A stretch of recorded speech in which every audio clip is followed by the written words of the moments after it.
Okay, yeah. And if there's a sunroom, like, because I Mhm. know I noticed that when I was looking at the video, when I was doing my Mhm. study materials, so if a sunroom has, there is their own heat, like the own, if they can control the heat, right? So there are a Or, few requirements for any kind of areas like sunroom that have been converted, right? So for example, garage would fall into that category. It would be sunroom. It could be an addition to the house. So a few things we need to look at. The first of all, it has to be permanently connected to the main electrical system for the house. That's the one requirement. Second is it has to be heated, and we have to be able to heat it to 22 degrees year round, right? Now, the heat source can be an independent heat source. For example, in a garage, you can have a garage heater, right? Which is not connected to the furnace in the house because you don't need to heat the garage all the time.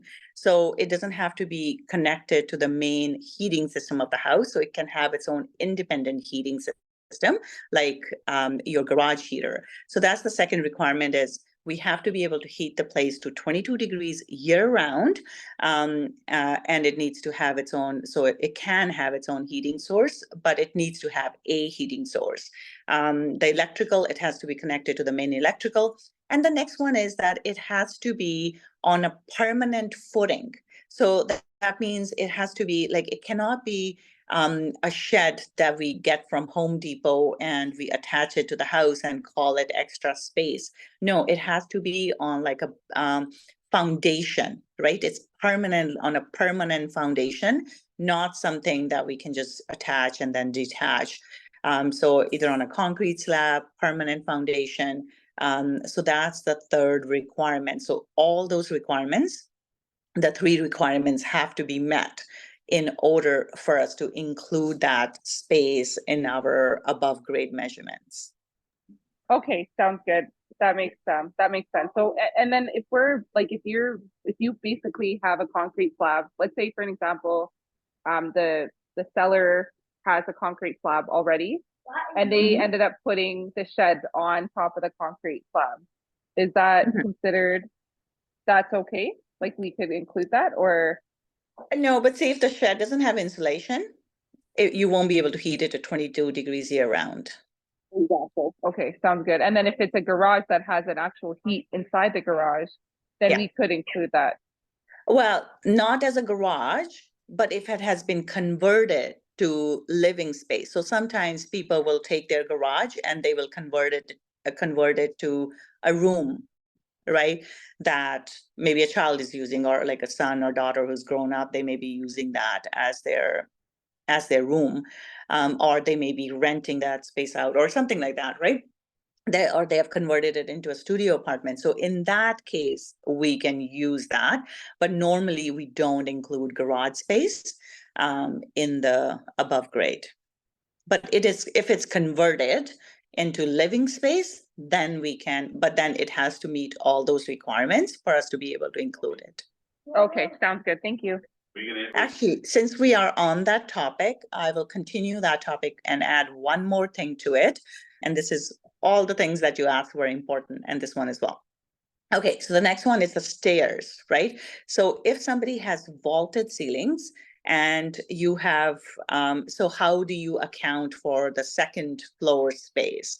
So in this case, if there are vaulted ceilings, then the main floor area is all one level, it's flat. So you would include the entire main floor area. So for the vaulted ceiling, the second floor, what you can do is you can measure the same space again, right? Like from the second level, but then you will deduct the open area around the stairs. So stairs will be included in the upstairs measurements, but any open area beside the stairs, that you will deduct. So let's say your room is 10 by 10. Downstairs is 10 by 10 on the main level. So on the main level, you would include the 10 by 10, right, area. So, and then for upstairs, you will measure the 10 by 10 again. So you would say 10 by 10, so 100 square meters. And then from there, so let's say the vaulted ceiling area. So you will measure the vaulted ceiling area is, let's say, 10 by 2. right? So you will take for the upstairs. So for this is how the measurements will look. For downstairs, we have 100, 10 by 10, 100. That's 100 square meters. And upstairs would be 10 by, so we do 10 by 10. So we got 100 minus we can deduct the area that is open to above where there's no floor. So that's, let's say, it's 10 by 2. So we will deduct the 10 by 2 from that. And that's how we will get the, plus we will add the stairs. However, the wide the stairs are, and the length, we will add that to it. So that's how we'll measure it. But in terms of like how we express that would be, we'll measure the entire main floor, and we will deduct the open area for vaulted ceiling around the stairs where there is no floor. We will deduct that, but we will add the stairs, area of the stairs to the second level. Okay, so that's how. Could you explain that just a little bit more, Ramon? Sorry. I just like tried to get your like I guess like I try to like write this down while you're talking so that I can like understand it. But if you don't mind, like just I don't know, Sure. if you can just explain it a little bit better, if you don't mind. Thank you. Sure. So let's say it's open, right? So we have vaulted ceilings. So on the second floor, there is part of the room where there's no floor, right? Because the ceiling goes all the way to the second floor. I mean, to the ceiling of the second floor. There's no floor in certain part of the house. So for the main level, we'll include all of it, right?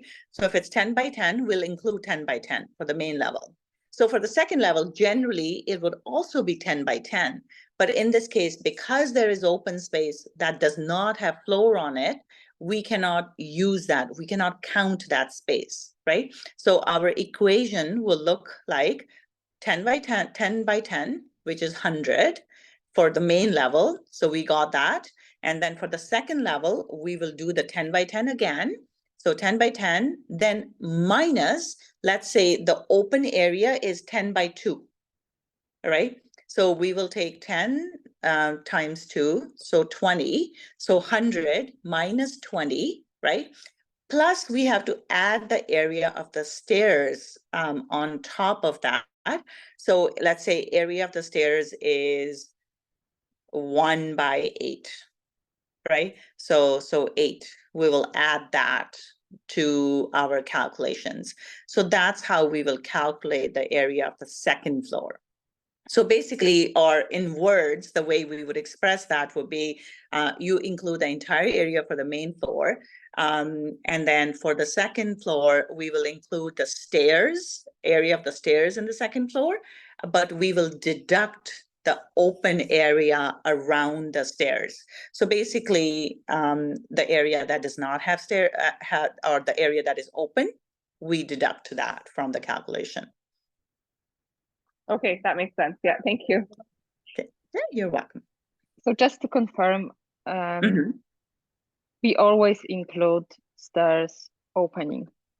Like if we have the stairs from like main level to the upper level, still that stairs opening we include the stairs. Yeah. So stairs will get included in the upper level. But if there's stairs going from main level to the basement, we don't include those. Right? Stairs going from main level to the second floor or third floor, those will get included because they're all above grade areas.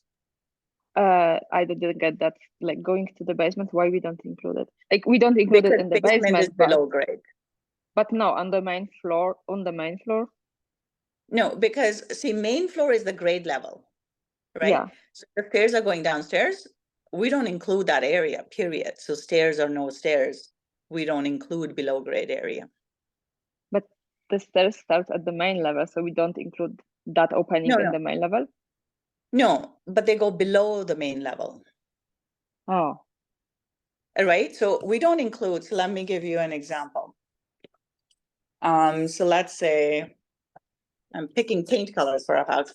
Okay, so let's say this is our grade level, right? And then we have stairs going down. So anything below, like we don't include this, anything that's below here, right? Okay. So stairs are going down, so we don't include them. But if the stairs are going up, we include the going up, right? Mhm. Because they're above grade then.